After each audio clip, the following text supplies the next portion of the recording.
नमस्कार दोस्तों, स्वागत है आपका मेरे YouTube चैनल मिलेगी मंजिल में। आज हम सुनते हैं भाई दूज की पौराणिक कथा व भाई दूज में तिलक का शुभ मुहूर्त कब है।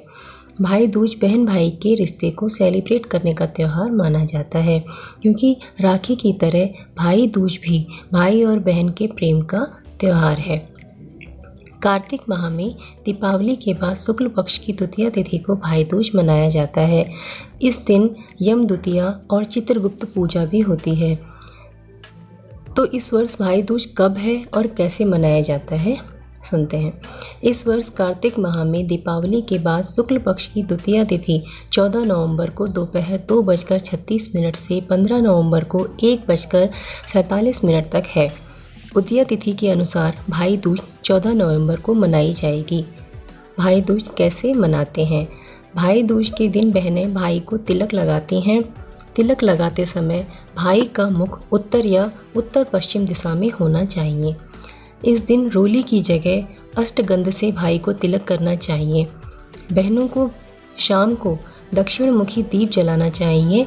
इससे भाई के लिए शुभ माना जाता है। इस दिन कमल की पूजा और नदी स्नान, विशेष रूप से यमुना स्नान का भी विधान है। इस दिन बहनें रोली एवं अक्षत से अपने भाई का तिलक कर उसके उज्जवल भविष्य के लिए आशीष देती हैं। भाई दूज की पौराणिक कथा। सूर्य की पत्नी संज्ञा से 2 संतानें थीं, पुत्र यमराज और पुत्री यमुना।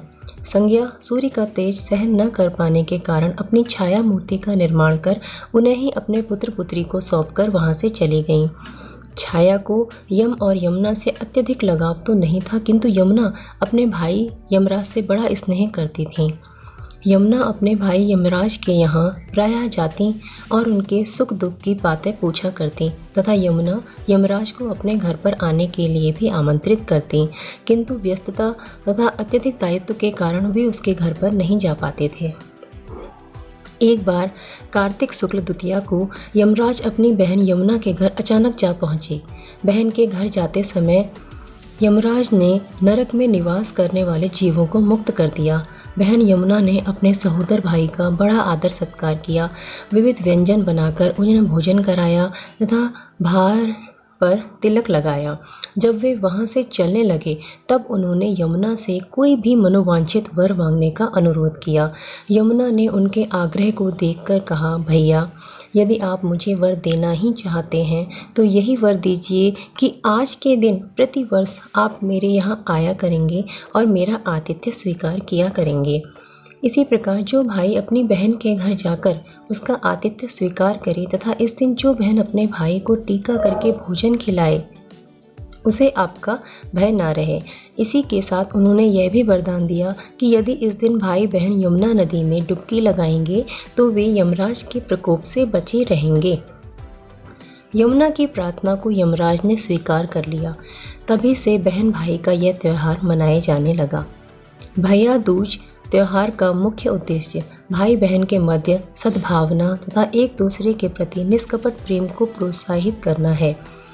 भैया दूज के दिन ही 5 दिनों तक चलने वाले दीपावली उत्सव का समापन भी हो जाता है। इस दिन अगर अपनी बहन ना हो तो ममेरी, फुफेरी या मौसेरी बहनों को उपहार देकर ईश्वर का आशीर्वाद प्राप्त कर सकते हैं। जो पुरुष यम द्वितीया को बहन के हाथ का खाना खाता है उसे धर्म, धन, अर्थ, आयुष्य और विविध प्रकार के सुख मिलते हैं। साथ ही यम द्वितीया के दिन शाम को घर में बत्ती जलाने से पहले घर के बाहर 4 बत्तियों से युक्त दीपक जलाकर दीपदान करना भी फलदायी होता है। रक्षाबंधन में बहनें अपने भाई की कलाई पर रक्षा सूत्र बांधती हैं, जबकि भाई दूज के दिन माथे पर तिलक लगाती हैं। भाई दूज पर मुख्यतया भाइयों को अपनी विवाहित बहनों के घर जाकर तिलक लगवाना चाहिए, लेकिन रक्षाबंधन पर बहनें अपने भाई के घर आकर राखी और रक्षा सूत्र बांधती हैं। आप सभी को अगर ये वीडियो अच्छी लगी हो तो please like, share and subscribe करना मत भूलना। बेल आइकन को दबाना मत भूलना। आप सभी को भाई दूज के इस पावन पर्व की ढेर सारी शुभकामनाएं। धन्यवाद।